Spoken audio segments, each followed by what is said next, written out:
বলে শেষ করা মুশকিল। তাই বলতে শুধু আর একটা কথাই বলবো, স্যার যে কথাটা বক্তব্যের স্মৃতিচারণে বলেছে যে স্যার কতটা করতে পেরেছে, কতটা কি করেছে, কতটা শান্তি রয়ে গেছে, সেই জায়গাটাতে স্যার বলেছে যে সেই বিচারের ভার সময়ে সেই বিচার করবে মহাকাল, সেই বিচার করবে আমরা। কিন্তু এখানে আমাদের আপত্তি রয়েছে, স্যারকে বিচার করার মতো ক্ষমতা আমার মনে হয় না আমাদের আরো তৈরি হয়েছে, এই কথা হবে। আর আপনি যে কথাটা বললেন যে হয়তো পরবর্তীতে যে আসবে সে আরো ভালো হবে, আমি হয়তো অনেক কিছু করতে পারিনি, দিতে পারিনি না স্যার, এখানে আমার তীব্র আপত্তি। আমি উল্টোটাই বলবো, আমরা আপনাকে দিতে পারিনি, আপনি কোন বনে মুক্ত ছড়িয়ে গেছেন, আপনাকে একটা পরিবেশ দিতে পারেনি।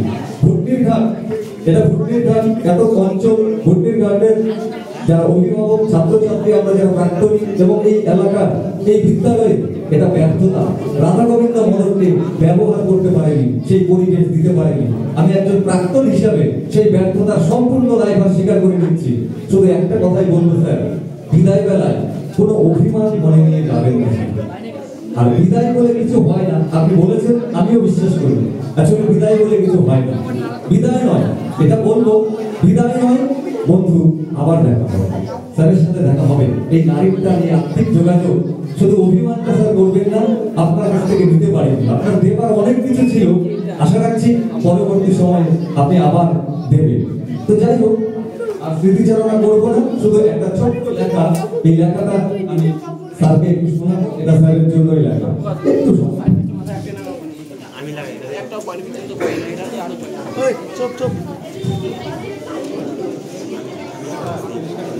আমি একজন প্রাক্তন হিসাবে স্যারের গুণমুগ্ধ গুণগ্রাহী হিসাবে যে কথাটা আজকের এখানে দাঁড়িয়ে বলতে চাই, সেই কথাটাই আমি এই লেখাটার মধ্য দিয়ে স্যারকে বলছি। আমার সময় ডায়েরির ভাঁজে সযত্নে লুকিয়ে রাখা চ্যাপ্টা গোলাপের মতো আমার এই ব্যস্ত চশমা পরা জীবনের কোথাও যেন লুকিয়ে থাকে এক টুকরো স্কুল বেলা। খেজুর রসের শীতের সকালে শিশিরের শব্দে জেগে ওঠা, কিংবা বাঁশের সাগর রেলিং ধরে জীবনের দিকে ঝুঁকে পড়া আমার স্কুল বেলাটা আজও উকি মারে এই বাংলার বুকে। দুনিয়া নিংড়ে দেখা কালো ডানা দুটিতে ভর করে স্বপ্নের আকাশে উড়ে বেড়ানো, সানসিল্ক শ্যাম্পুর প্যাকেট থেকে চিড়ে আনা আমার কৈশোর। সেই থেকেই অদ্ভুত বিভাজনের কেন্দ্রস্থল তারাদের দিকে ফিরেছে। ঘর বাড়ি আর হলো না আমার, কেবলই বাসা বদল।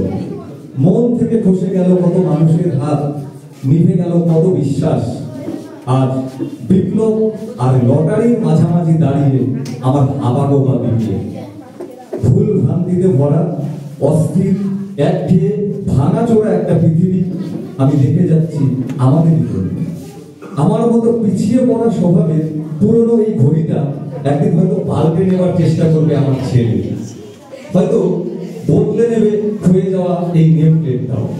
টুকরো টুকরো কিছু স্মৃতি আর সংস্কার সেই ফুলদানিটির জন্য সবাই যেখানে রেখে যায় ভবিষ্যতের জন্য রজনীগন্ধা, খাঁচা বানাতে শিখে যায়নি। তাই আমার খাঁচার কাঁটাতারে আগাছার ভেতর যেখানে লুকিয়ে ছিল একটা উদ্ভট জগৎ, সেখান থেকে উড়ে যাবে স্কুল বেলার সেই পাখিটি হেমন্তের পরন্ত বিকেলে, নতুন কোনো বাসার খোঁজে হয়তোবা কোনো অজানা জীবনের দিকে।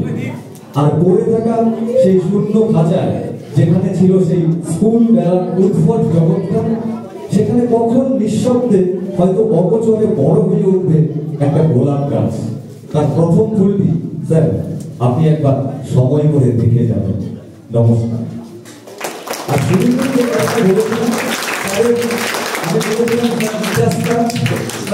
হাত দেন সেখানেই শোনা বলে, তাই আজকে এই বিদ্যালয় প্রাঙ্গণে দাঁড়িয়ে আরো একবার বলবো স্যার আপনার ওই মিডাসের হাতটা আমার মাথাতে একটু রাখবেন, যাতে আমিও শোনা বলাতে পারি। ধন্যবাদ।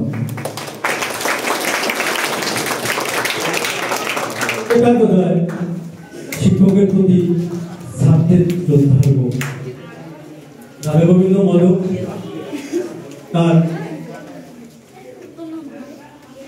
মিরাজের এই জাদুর ছোঁয়ায়